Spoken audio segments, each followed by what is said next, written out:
Narito na ang PTV Balita ngayon.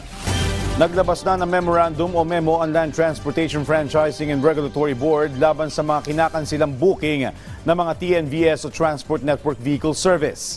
Sa ilalim ng LTFRB MC 2025-055, ang pagkansila ng booking ng mga TNVS ay paglabag sa ilalim ng refusal to convey passengers sa ilalim ng Section 7.2 ng Joint Administrative Order 2014-01. 5,000 piso ang multa sa unang paglabag, 10,000 piso naman sa pangalawang paglabag at 30 araw na pag-impound sa sasakyan at 15,000 piso o 15,000 pesos ang multa sa pangatlong paglabag at pagkansila sa Certificate of Public Convenience.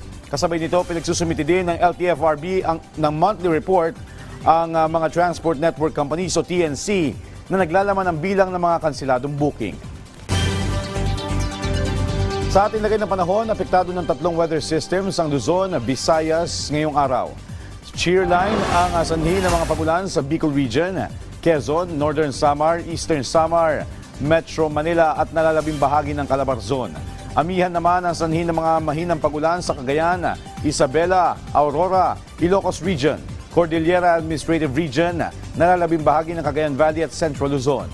Magiging maulap naman ang kalangitan na may pag-ulan sa nalalabing bahagi ng bansa dahil naman yan sa easterlies.